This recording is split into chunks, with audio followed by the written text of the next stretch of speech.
Hello and welcome to Tuesday's edition of Gaming Industry News. A little bit of news over the weekend. So let's go ahead and to that. Once again, if you enjoy this, please subscribe to my channel. Doing it, I'm going to keep. It's just good stuff. And with that, let's go ahead to over the weekend and through Monday and today. The gods caused all this, you know. After Oriath was destroyed, I traveled, searching for answers. Everywhere I went, the same divine devastation. It must end. I will end it. And no exile will Over the stop weekend, me. Grinding Gear Games hosted ExileCon, which is the convention for fans of decade-long running ARPG title, Path of Exile. And they had a few major announcements revolving around their upcoming sequel, Path of Exile 2, to obviously Path of Exile. Originally, Path of Exile would merge into the new Path of Exile 2 game, but that is no longer the case. Path of Exile 2 will not be killing Path of the Exile anymore. Path of Exile 2 will launch as its own standalone title, no longer cannibalizing the Path of Exile 1 player base in kind of the same sense. Reportedly, they stated that all previously purchased microtransactions will transfer into the new title, such as stash tabs, which are essential to play the game at later stages, particularly the endgame, and cosmetics. Aside from this, GGG will be staggering their games' seasons to where one releases every month and a half between the two games, allowing players to have content in both games it's new for them to play. The goal is still to have all the content from PoE carry into PoE 2, such as the current mechanics for the map system at the endgame, as well as monsters, bosses, and like to help create a more full game for players at launch. Strictly for Path of Exile 2, there will be a total of 12 classes available, 6 new ones exclusive to the sequel. On top of this info, a new beta for PoE 2 was announced, though you will need to wait quite a while as that won't be until June of 2024.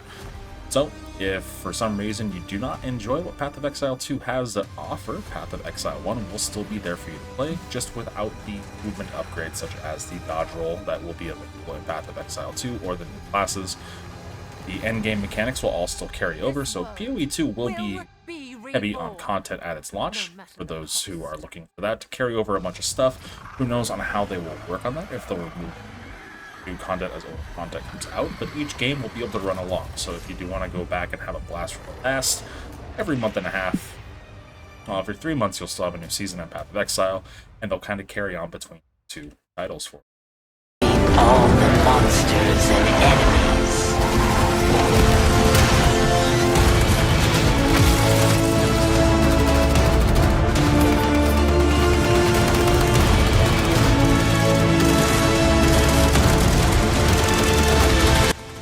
Ashfall, a all-inspired MMO with Eastern influences, will begin closed beta testing. Ashfall will be action third-person MMO on the way that is heavily influenced by Fallout, as well as an Eastern-inspired wasteland. By just participating in a survey on their website, you do have a chance to be selected for their closed beta, which is beginning testing on August 3rd. The survey does ask if you'd prefer to play on PC or mobile, so forewarned, this game will have mobile crossplay and probably how that goes with microtransactions. So take the game's future with a grain of salt with that.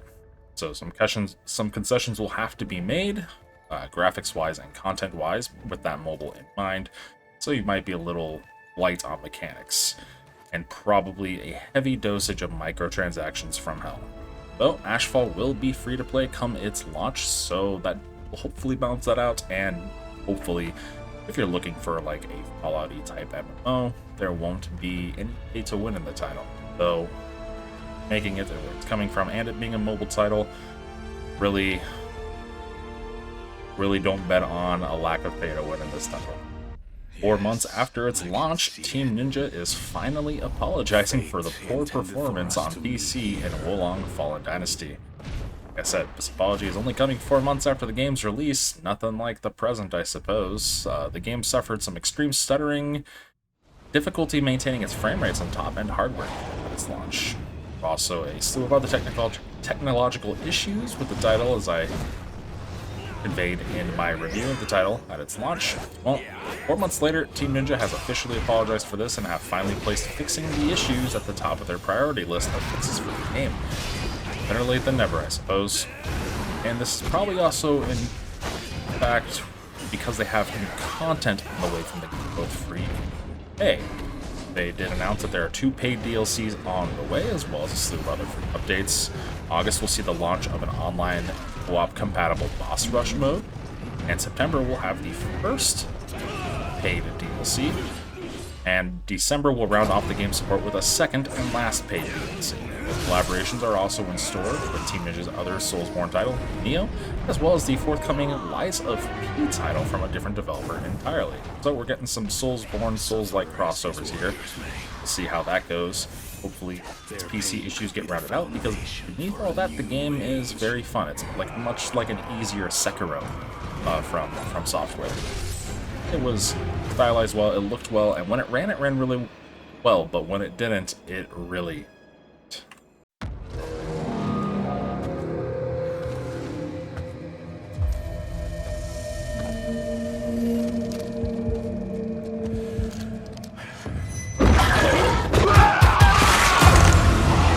Speaking of popular Soulsborne-like titles, Remnant 2 has hit 1 million sales in its first week. And for such a niche genre in the AA space, 1 million sales is no small feat to scoff at. No large feat either. David Adams, head developer at Gunfire Games, said, "To everyone who helped us achieve this amazing milestone, thank you for your unwavering support. This was a multi-year journey for us, and we couldn't be happier to see fans having such a great time with a game we put our heart and soul into." Publisher Gearbox also said that, "We're thrilled you've joined us on this journey," also expressing how the games exceeded the company's expectations. The original Remnant received 2 major DLC additions later on in its life, so who knows, with this much better success of Remnant 2, hopefully we'll get some more of that. Remnant 2 is probably because while it does take advantage of some modern tricks such as procedural generations for levels, it does maintain a feel of older games by locking items and classes behind secrets. One secret takes advantage of people's, how do we say, want to know as much about the game as possible. And one secret class has finally been discovered that it was literally buried in the game's code. Hidden within the code for data miners to find were the clues required players to unlock the game's final archetype, Archon, and a week and some days later at launch it was finally figured out. By equipping some correct items, you give yourself a corrupted status and you can go through a door present in the game. I would never have found this. I don't data mine the game, but I'm glad some other people found it. But I did find the door, so that probably is what led people to figuring out. The name of the class was known, but not until very recently. It was not known how to unlock the class. So that's just another great thing going for Remnant 2. It is a game that I absolutely recommend everybody check out. It is a very tight and very fun third-person shooter at its core, with plenty of Soulsborne-like mechanics in it, such as when you die, the enemies respawn. You don't lose all of your currency or leveling up stuff when you die, so that's always nice. But over-the-top mega bosses that are an absolute blast to play, and a really fun loop of gameplay that changes every time you boot it up and re-roll a world. Once upon a time, take flight, find your wings and spread them wide. Ah, blue seas, clear skies, and boundless possibilities.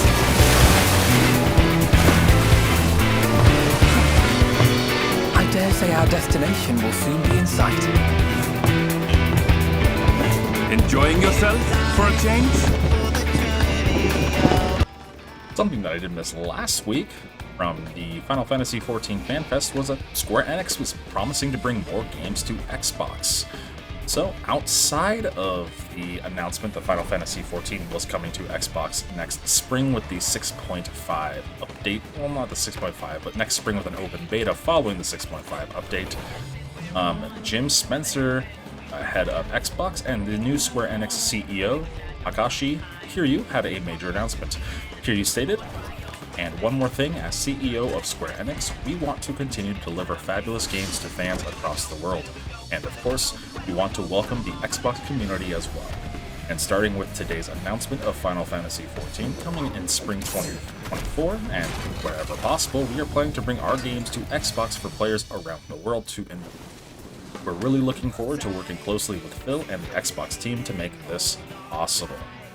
So, whenever possible, that could mean that there are still deals in place for exclusivity, but rather than a barren wasteland of Square titles released on Xbox, we will begin to see more coming soon. Jim Spencer followed Kiryu with, "Thank you, Kiryu-san. We deeply respect the rich legacy of Square Enix, and we look forward to building on the relationship that we've established in bringing Final Fantasy XIV to the Xbox and partnering closely with you and the Square Enix team on future games." But this is a major change from recent years where, no matter the title, Square Enix had been skipping the Xbox platform entirely. Hopefully for someone like me who primarily plays on PC, this means that there will be some capacity on PC as well, rather than having to wait 6 months plus to receive any sort of support on PC and having everything just siphoned over to a PS5 exclusive deal. Thank you for tuning in. There is a bit more going on with the CMA and Xbox as well. Essentially, Microsoft has just submitted their official rebuttal to the CMA's concerns, and it's not really anything to worry about at this point. Microsoft and the CMA are still working on coming together with something, but it's starting to look like it's leaning towards, with everything that's happened since then, with the 10-year deals that helped appease the EU as well as the deal with Sony, the CMA might not be forcing Microsoft to a divestiture of moving Xbox's cloud gaming to a local provider in the UK, if that makes sense. So essentially, Microsoft would have to sell off rights, publishing their cloud systems in the UK to someone else. But that might not have to happen anymore, thanks to recent developments. But aside from that, not much more. If you did enjoy news I provided, please consider giving the channel a subscription. Go ahead and like the video. Thanks for tuning in. See you Friday.